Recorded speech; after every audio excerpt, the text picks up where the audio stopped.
Hi friends, ఈరోజు మా వీడియోలో ఆలు కర్రీ ఎట్లా చేసుకోవాలో చూద్దాం. ముందుగా బాండీ పెట్టి దాంట్లో 2 టేబుల్ స్పూన్ ఆయిల్ వేయాలి. ఆయిల్ హీట్ అయ్యాక పచ్చెనగపప్పు, కొన్ని మినప్పప్పు, కొన్ని జీలకర్ర వేసి బాగా ఫ్రై చేయాలి. అవి బాగా ఫ్రై చిటపట్లాడుతుండగా ఒక హాఫ్ ఆనియన్, 2 పచ్చిమిరపకాయలు వేసి బాగా ఫ్రై చేసుకోవాలి.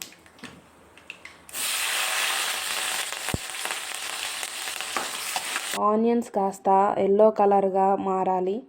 మిర్చి కాస్త బాగా వేగుతూ ఉండగా ఇప్పుడు మన ఆనియన్స్ కాస్త వేగిపోయాయి.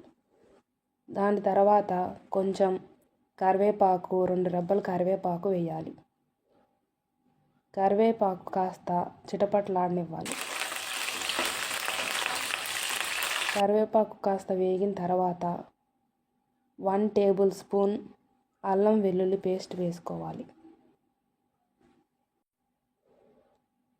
1 టేబుల్ స్పూన్ అల్లం వెల్లుల్లి పేస్ట్ వేసుకోవాలి.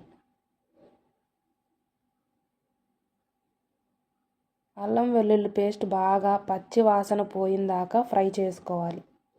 సిమ్లోనే ఉండాలి, లేకపోతే మాడిపోతుంది. ఈ ప్రాసెస్ అంతా సిమ్లోనే చేసుకోవాలి.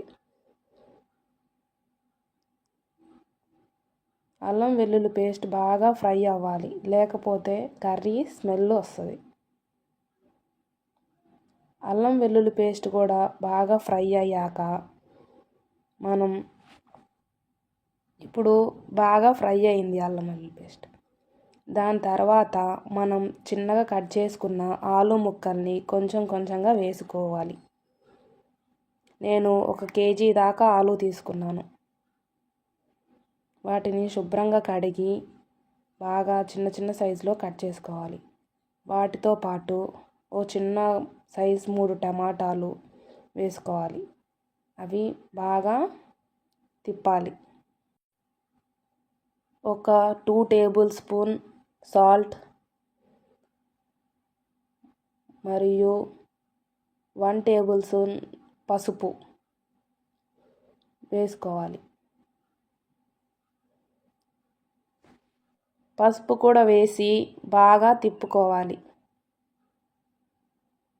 అవి పసుపు, ఉప్పు బాగా కలిసిన తర్వాత సిమ్లోనే పెట్టి మనం కొంచెంసేపు మగ్గించుకోవాలి. దాదాపు ఒక 10 మినిట్స్ దాకా మగ్గించుకోవాలి. కొంచెం మూత పెట్టి మగ్గించుకోవాలి ఒక 10 మినిట్స్ దాకా. 10 మినిట్స్ తర్వాత మన కర్రీలో ఆలు 50% దాకా ఉడికిపోయి ఉండాలి. టమాటాలు కూడా మంచి సాఫ్ట్గా మారావి. ఇప్పుడు బాగా తిప్పిన తర్వాత ఒక 2 టేబుల్ స్పూన్ కారం, మీకు సరిపడంత కారం వేసుకోండి. అండ్ 1 టేబుల్ స్పూన్ ధనియాల పొడి వేసి బాగా తిప్పాలి. కారం, ధనియాల పొడి బాగా కలిసిన తర్వాత 1 లేదా 1.5 గ్లాస్ వాటర్ పోసుకోండి. మీకు ఎంత గ్రేవీ కావాలంటే అంత గ్రేవీ వచ్చే వరకు వాటర్ పోసుకోవాలి.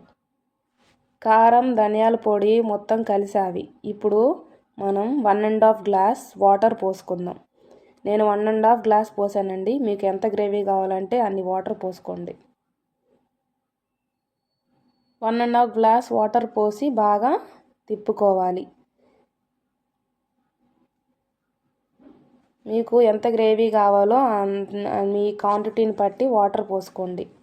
నాకు ప్రస్తుతానికి ఇంత చాలు కాబట్టి నేను 1.5 గ్లాస్ పోసుకున్నాను. మీకు ఇంకొంచెం తక్కువ కావాలంటే కాస్త కొంచెం తక్కువ నీళ్ళు వాటర్ పోసిన తర్వాత మూత పెట్టుకొని ఒక 10 మినిట్స్ మీడియం సిమ్లో ఉడకబెట్టుకోవాలి. అంతే, మనకు కావాల్సిన గ్రేవీ సరిపోయిందండి. కూర బాగా ఉడికిందండి. సాల్ట్ చూసుకొని కొంచెం కొత్తిమీర చల్లి ఒక్క నిమిషం సిమ్లో పెట్టి మూత పెట్టి ఆఫ్ చేస్తే ఆలూ కర్రీ కమ్మగా రైస్లోకి చపాతీలోకి రెండిట్లోకి తినొచ్చండి. Thank you for watching my video అండి. మీకు కనుక నచ్చితే లైక్ మరియు సబ్స్క్రైబ్ చేసుకోండి.